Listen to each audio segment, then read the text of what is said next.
Your engine can go 50,000 miles plus or die at 20,000. Same bike, same miles, totally different outcome. And it comes down to habits, not luck. Half of what you've heard about, what kills an engine, some of it are myths.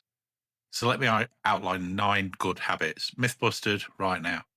Number 7, almost everybody gets it backwards, and it's probably happening to your bike this week.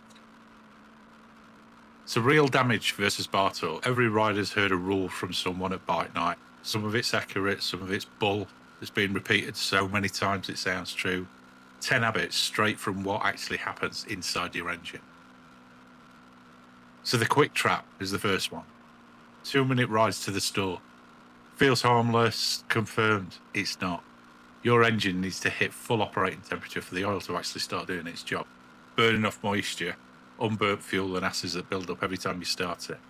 If you're only ever doing short stops, long term, that oil never gets hot enough to cook that crap off. It just sits in there, turning into sludge, gunking up your oil passages, and quietly grinding down internals you'll never see until they fail. So the fix?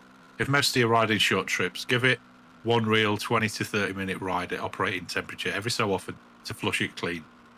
I think the car drivers call it an Italian tune-up, and it's definitely worth doing. Number 2, don't rev it cold.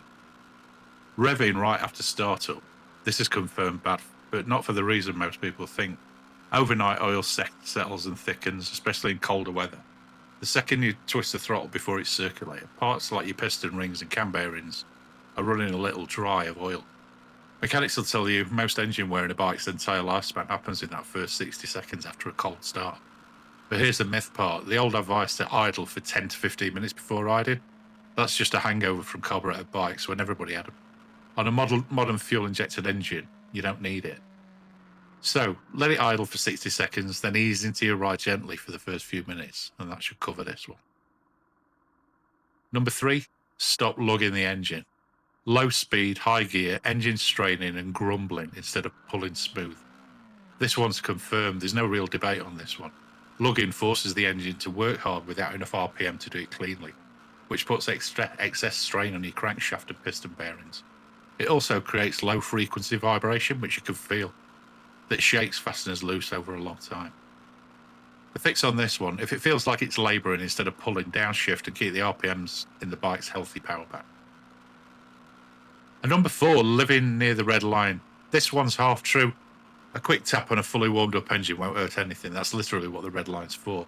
The real damage comes from riders who constantly push beyond it, especially on a cold engine.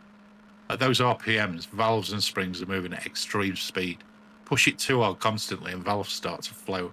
And in a worst case scenario, a valve meets a piston, which you do not want. So, let the engine breathe occasionally, that's fine. Don't make the red line your cruising speed though. Number 5, downshifting without rev-matching.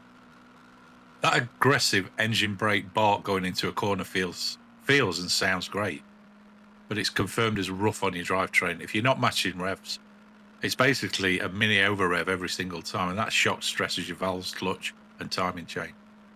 The fix? Blip the throttle gently before the clutch comes out, so the engine speed matches that lower gear. Number 6, riding the clutch in traffic. This is where riders actually fight in the comments.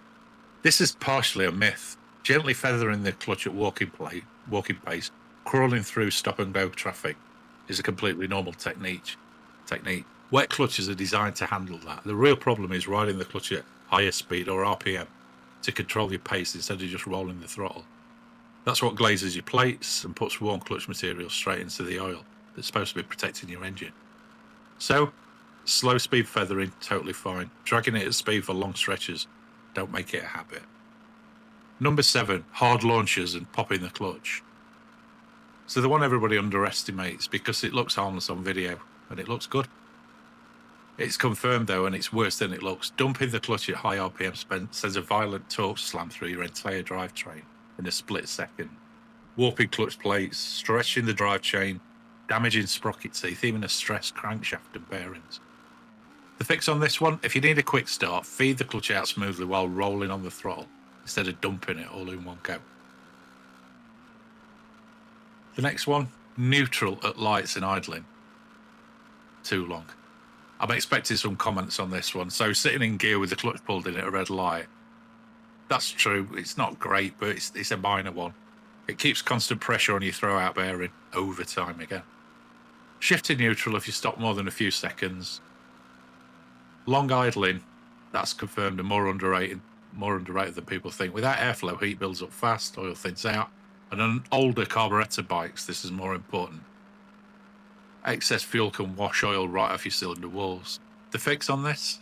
Neutral at long stops. If you're idling more than a few minutes, just shut it off. Number 10, ignoring the warning signs and noises. There's no myth here with this one. This is the most dangerous one on the list. A rising temperature gauge, knocking or pinging under load, the smell of hot oil or coolant. Those are your engine actively begging for help. Ignore it and you're risking a seized piston, a warped cylinder head or a cracked block. So prevent it. If you see or smell any of that, pull over, shut it off, let it cool and check your fluids before you go anywhere else. If there's a problem, bring up the RAC or AA. So there it is. Some of what you've heard is dead accurate. Some of it's folklore. Warm it up gently, not for 15 minutes. You don't need to do that. Rev match your downshifts. Feather the clutch slow, never fast. And when your bike's trying to tell you something, actually listen. That's the difference between an engine that taps out at 10,000 miles and one that's still running at 50. Okay. Which one of these surprised you? Drop it in the comments. If this stuff is useful, there's a book that accompanies these videos called Learn to Ride a Motorbike, Real Answers for New Riders. It's on Amazon, it's a few quid, so why not give it a read? Look after that engine and ride safe.